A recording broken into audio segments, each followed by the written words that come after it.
Guys, it's finally here. The Yu-Gi-Oh! Ban list is here. It has taken so long with the delay from Master Duel and everybody jumping on that. We seem to. I literally just posted a meme today forgetting about the ban list on my Twitter. It's finally here, and it is no fucking joke. I skimmed through it earlier, but I want to go through it, discuss it, what I think about it. There is so much shit that can be talked about this ban list. I want to get another video out later with me and a couple of my friends talking about it. That'll be out later in the week. I know I said I wasn't going to post videos for the next couple of days, but this triumphs everything. I am literally taking time off to do this right now. So funny. But anyway, if you're not subscribed already, subscribe to the channel, and we'll just jump right into this ban list. Holy shit. First off, the Forbidden list, we have Arch Nemesis Protoss, Ava, Samorg Bird of Sovereignty, and Imperial Order finally, after the 200 years League of Legends joke, fucking Imperial Order is banned. I don't think anybody did not see this coming. This just should have been banned forever ago. It should never came off the list in the first place. Thank God it's gone. Arch Nemesis Protoss is one of the ones that I predicted because it's just so obviously blatantly unfair. The fact that you can't even attempt to play the game. Like, I resolved effect that affects the next turn is so stupid in the game. There is no counterplay to it unless you're just like waiting, but it's the last thing they do anyway with the board full in the gate, so what can you really do anyway? Ava being banned is actually quite a surprise. I have not seen Drytron been doing too much this format, but seeing it get hit, I'm pretty happy about it. Mostly because I've been playing Master Duel and Drytron's at full power, and I'm so tired of Drytron. I want this deck just annihilated into the ground. I am so tired of looking at it, so I am happy about this Eva hit and some more Bird of Sovereignty. This is also a really big one. This ends a lot of things with Apex Avion and oh god, and Bayer Statue of the Stormwinds. But yeah, this is really big. A lot of the ending boards for Lyrilusc Tri-Brigade, and for any Lyrilusc or Tri-Brigade deck being able to banish 3 cards just to summon some more and slap an Apex or slap a statue under it, and especially because it can't be targeted. So dumb, and you get to keep doing it every single turn with some more at the end phase. Super good. I am happy to see all these cards go. I have no problem seeing every single one of these cards go. Going to the limited list, this is where it gets fucking bonkers. Holy shit. So off the bat, we get Destrudo back. Pay half your life points, make any level 7 synchro you want if this card's in your hand or grave. So dumb. I cannot believe this is actually coming back. I think this is going to be so cool and so cool and very frustrating in a lot of things. I cannot wait to see what people do with it. But if I'm being honest, I'm really nervous because this card's really good. Like going second, for instance, against something like Sword Soul, if you go like Mo Yi and then it gets interrupted, and then you can pop out of the studio to go for a Yazi play, and then go for a Taiye, and still get the Mo Yi. There's a lot of things going there. That is a lot of stuff that you can do, and I don't know if I'm ready for that, to be honest. Next up, we have Fairy Tale Snow. I never thought I'd see this card back, but here we are. I guess if Grass is banned, it's really not that unfair. At 1, I guess it's not that bad, but man, if this like, I don't know, man. It's one of those times where, like, it doesn't look broken on paper because of how many times if you can use it, you just run out of cards. But when you're doing it more than once per turn, it's very ignorant with a lot. Like, because you have to remember, we have things like Halki Fiber X, right? So, like, Halki Fiber X, Snow, Halki Fiber X going to something like Formula Synchron, and then Synchro for, like, there's a lot of plays, like, into Riser dump this, and then, like, bring back Snow, book a guy, and then you can, like, Riser in this into, like, something, whether it be like I think it's like level 7 synchro. Like, there's a lot of cheeky plays you can do now on your opponent's turn with literally just like Halki Fiber X existing. It's fucking weird, and I don't know if I'm ready for this either. I think this is a huge Hulk boost. I don't think a lot of people are seeing it yet, but I think a lone Halki Fiber X is really good right now.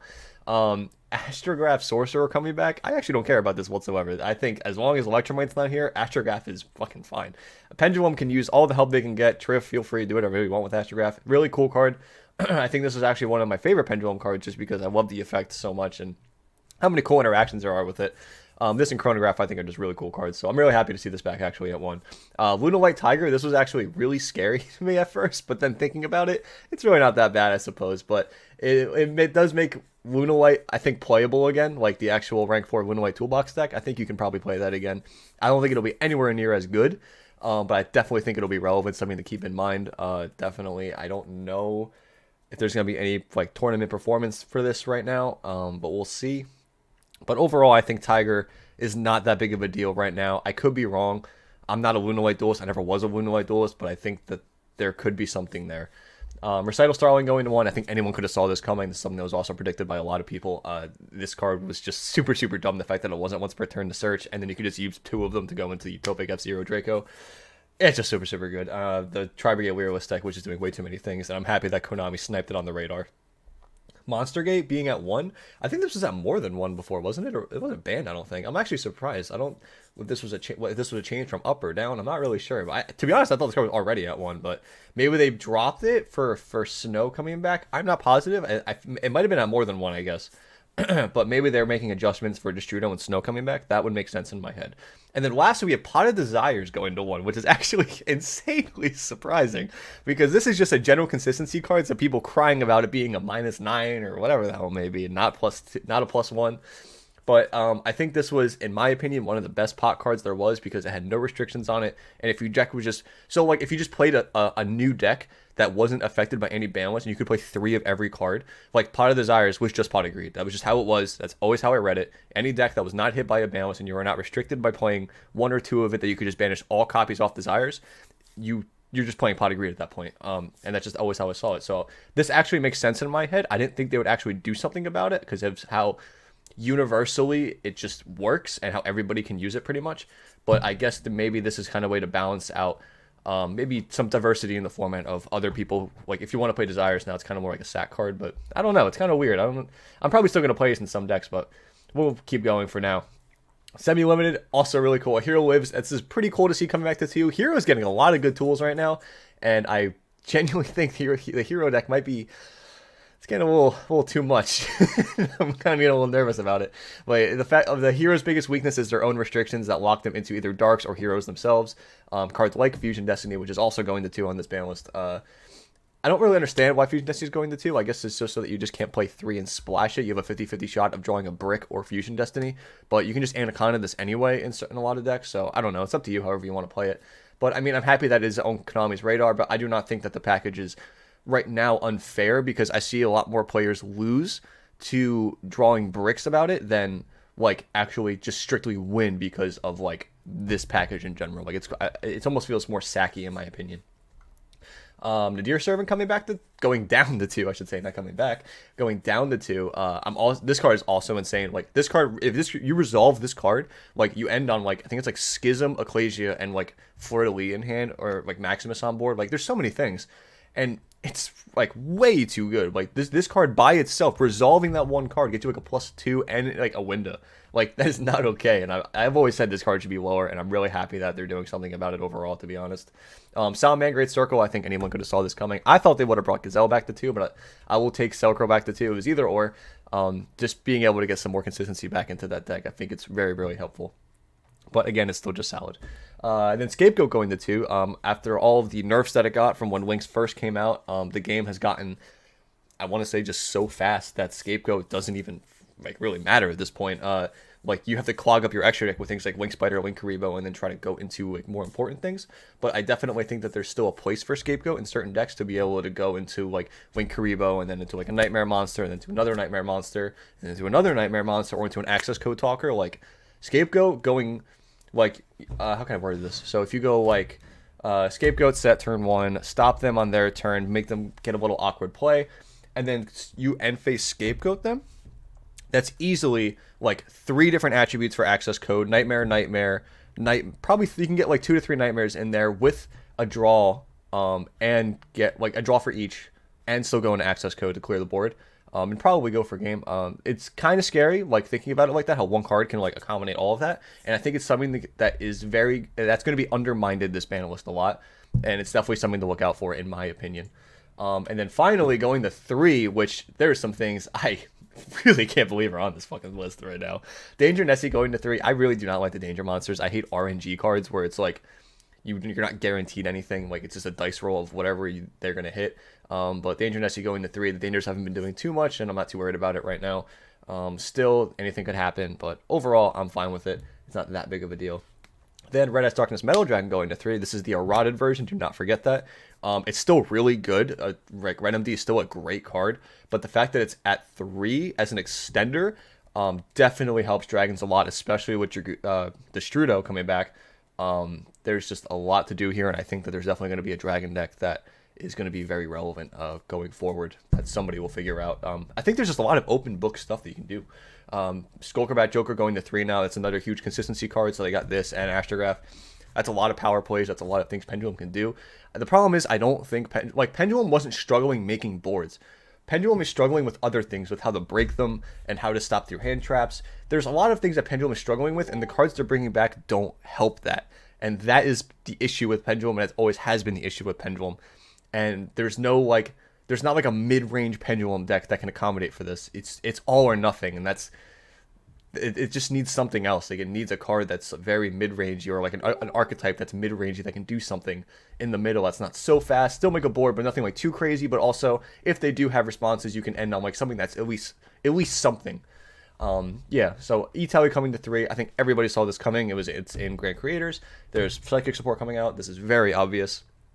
I'm not even going to go over this. Raigeki going to 3 as a really old school player. I never thought I'd see the fucking day where Raigeki comes back to 3. It is super, super cool. I cannot believe that this is at 3. Do I think it's going to do anything? Absolutely not, because I think Raigeki is pretty much like dead in the water right now. But this does, like, as a card, right? Going into a board, say something like Sword Soul, where they only end on like 1 Baron negate, or Pendulum, where they end on with things like Appaloosa and like maybe a Savage, and they only have like 1 spell negate. This is definitely something to keep in mind, where you can just side 3, and if you draw 2, it could probably just out an entire board of like a combo deck.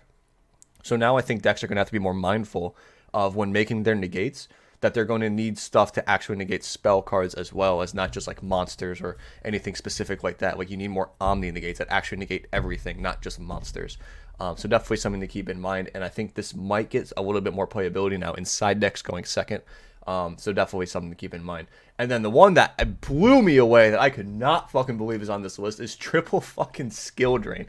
That is ridiculous. I don't know who in Konami said that Skill Drain should go to 3, but that is absurd. Also, I do not know why, because this card hasn't gotten a reprint since the Lost Art, and that's like barely a fucking reprint. Like, there's no readily available copy. Like, this card was already like, the commons are already like $10, right? And now I know they already got bought out. This card is going to be ridiculously expensive now. Now, this is a huge boost for things like Elrich and True Draco, but especially like mainly Elrich. But that's good. Like, that's so annoying. Like, the fact that they got another floodgate option to be able to just win the game outright and stop all the other decks. That's so annoying. And I don't know if this will increase like deck viability or what, but I think it's definitely going to piss a lot of people off, if I'm being honest. This is very annoying. I know there's plays to play around there where you can like send away cards for cost or to get rid of them after in like chains so that you can, you know, still get your effective resolution. But overall, I'm really not looking forward to 3 Skill Drain, and I'm kind of more of a slower player myself, and I still don't even think this card should have came back to 3. But yeah, overall, this is a very, very cool list. After all of the bland lists that we've gotten in the past, this is super, super cool. There's so many changes, so many things to try. I think this opens up so many doors to a lot of different decks, a lot of upgrades to different decks, a lot of nerfs to different decks. And I think this is going to make a huge playing field somewhere that I think the next event, whatever, I think it's the YCS, that Remote Duel YCS, that would be Las Vegas. I think that is going to be a very cool event. So yeah, just something to keep in mind, and holy shit, guys, this list is so cool. Tell me what you guys think down in the comments. Do not forget to subscribe, please. I am really trying to get this going as best as I can. Every day, every subscriber counts, and I appreciate you guys for watching if you made it this far in the video, and I will see you in the next one. Have a good day, guys. Bye.